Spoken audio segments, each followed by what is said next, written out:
you're one of the people, the few people, I think, that actually have real insight on how Donald Trump thinks about this out in front of the cameras. This is not a guy when he's making a speech trying to justify a policy or giving his rationale or what he thinks is coming forward, but actually off camera, talking to the guy on the phone. You've discussed this a little bit on radio. First of all, is it because you're more of a free trade guy. Oh, I am a free trade guy. Yeah, but it's not like my issue. It's not your issue. You know what I mean? But I am a free trade guy. Yeah, and what's it like going to the president on a phone call and kind of challenging him on a policy like that? It wasn't just a phone call. That phone call was the phone call that he made to me after not speaking to me for like 3 years. That's right. It was the first one phone call. To take it back even farther, you guys had a great relationship. A really good relationship for a very long time. Yeah. And it was when he was not necessarily in the context of being president of the United States. Yeah. It was like he was a business guy. You went to his resorts. You guys got along. Yeah. And then he ran for president. You didn't think he was the right choice initially. And I was very vocal about it. And so was he. Yeah. That he thought you were no longer the right choice. I know. You guys fought a little publicly. He said a lot of very bad things about you. Yeah. Well, I said a lot of bad things about him. You were, I would say, more focused on his policies, though not necessarily. Not necessarily. No. I think it was an unfair fight on both sides. Yeah. You guys took shots, and that happens in relationships sometimes. So. Long period goes on. You, totally separate from your relationship with him, start saying, "Hey, some of these policies I like. He's doing better than I thought he would." I said when he was elected, look, I will judge him on what he does. I don't believe he's going to do any of these things. Right. But if he does them, I want to stand corrected, and I will say I was wrong. Mm-hmm. And so one day I get on the air and I say, I was wrong on these issues. The guy's doing what he said he would do that I never thought he would do. Yeah. So he calls me up that day, and I'm on stage, and I see we're recording, and my assistant is standing off the side. We take a commercial break, and I'm like, what? And she says, the president is on the phone for you. And I said, the president of what? I'm on the show. And she said, the president of the United States? And I went, oh. And I didn't know even what to do, how to respond. And I was in the middle of a show, and I went, I shouldn't have done this. I said, ask him if I can call him back. Tell him I'm in the middle of the show. So I finished the show, and they said, yeah, you can call him. Mm-hmm. And so I call him up, Mr. Beck, the president of the United States. That's how it always starts. And you're like, Mr. President. And he said, glad I just wanted you to know. And so we go through this whole thing. And I said to him, look, I don't agree with you on everything. Yeah. Well, before you just brush over, he said a bunch of things. Like, what was that conversation like before you got to the tariff stuff? What was it? Was it like, hey, like we've always? Yeah. He said, listen, I'm glad that you're a man of your word. You said you would, and I said I did. I said I would say when you're wrong, or when I was wrong. And he said, well, I'm so glad because, you've always been a favorite of mine and blah, blah, blah, blah. Yeah. And it was just awkward. And then I said, but nice. It was nice. It was very nice. Nice conversation. Nice. But then I said to him, I don't know if you know that before you became president, and he thought I was going to say I was against you, and he went, oh, I'm very clear on what you said. And I laughed, and I said, no, not that. But I said that I would correct it if I was wrong. But there are some things that still concern me. And he's like, sure, what is it? What's happening? And I said, trade, really, the tariffs really bother me. And he said, why? Why do you think? And we had about a 20, 25-minute conversation just on trade. And went back and forth.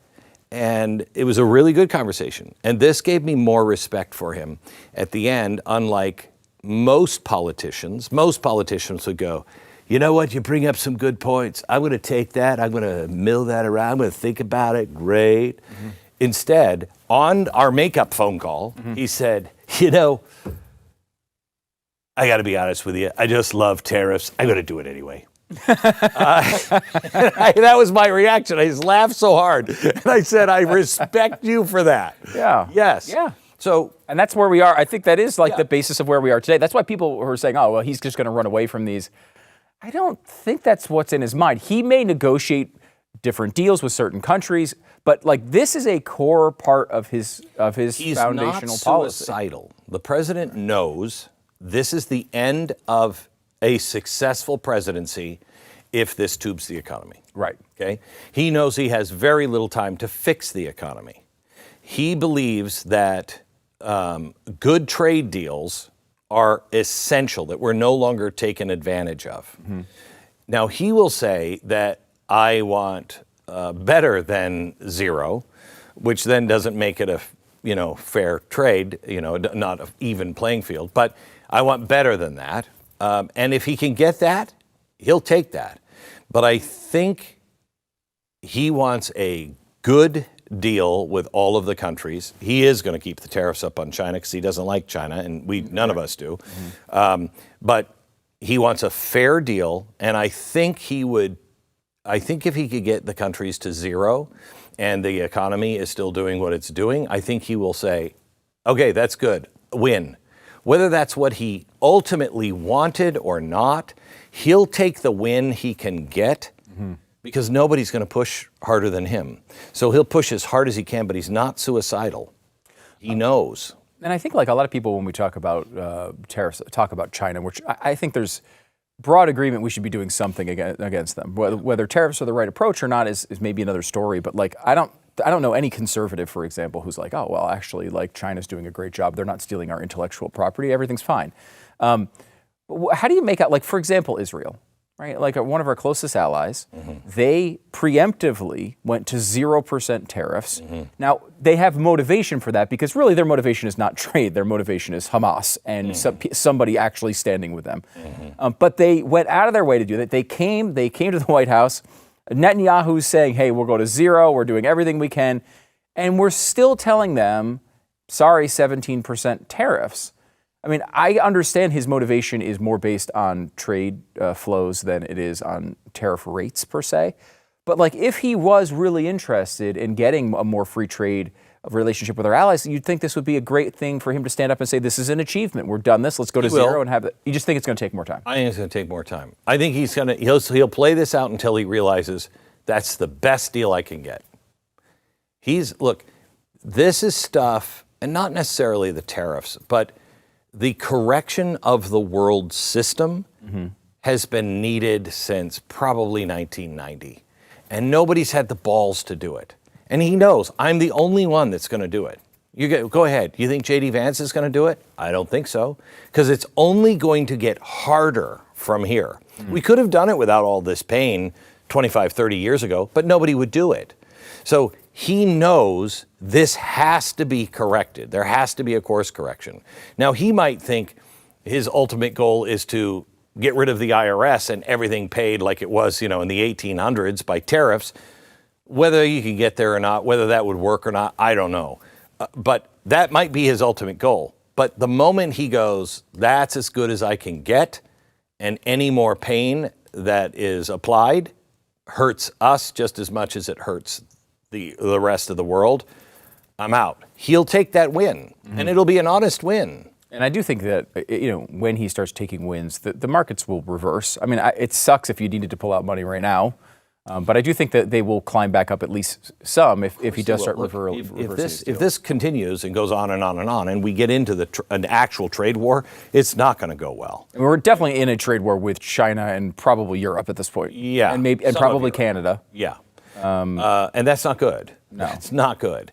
But at the point to where he feels that's as good of a deal as I can get, he'll take that win. And it won't be, he's a negotiator and a pragmatic negotiator.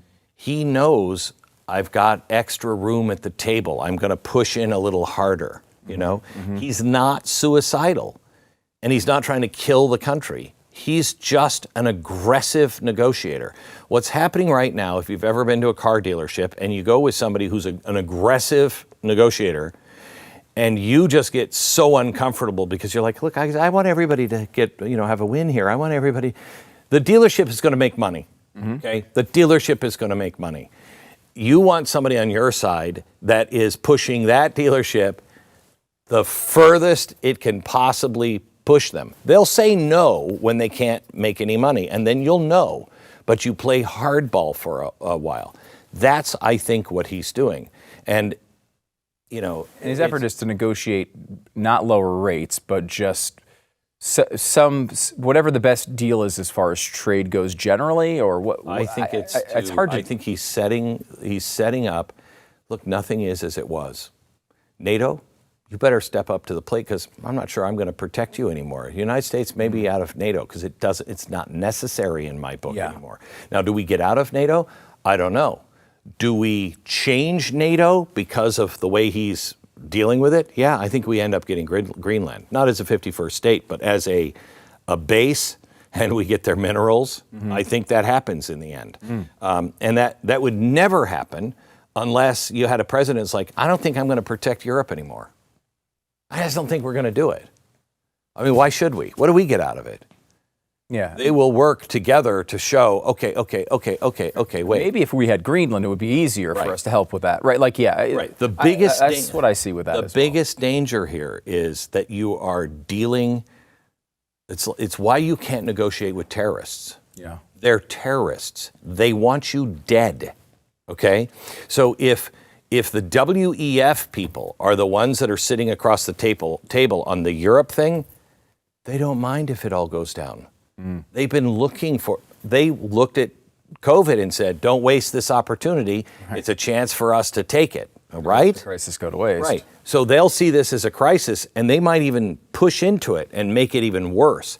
That's the thing I haven't talked to the president about, but I'm sure he knows it. I'm sure he knows. I'm not at the table with necessarily honest brokers on our own side.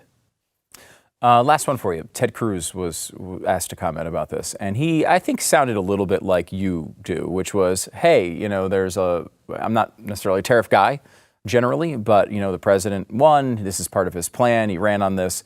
And we have to kind of look at whatever market drop we're seeing right now in the context of a more broad attempt to reform important parts of our economy. He said, though, he added this at the end. He said, if in a year we're still looking at a situation where we have high tariffs on all these countries and all of our prices are higher, we need to really we might look at this differently, right? Yeah, absolutely. Is that the timeline you think is the appropriate timeline? I think so. I don't know if it will last a year. The way it's been going, I'm not sure it will last a year. It's only been a few days. It's hard to remember. I know. That, but it's been a very long few days. And, we talked about an issue, a sub-issue of this that could turn into a very big issue on radio today. Yeah. But that's where I stand. If this is a mess a year from now, 8 months from now, that's not good. Then he won't become the president, or won't become the guy leading the last 2 years, because we'll lose Congress. If this is a mess a year from now, you'll lose Congress. He's got to find the win and then turn up the juice to maximize everything so we can turn the economy on. Reagan did it, but it was close. Yeah, it was very close, ugly at the right to the wire. Yeah, it was very ugly at the beginning. Remember, he had 19% interest rates. Can you imagine? 19.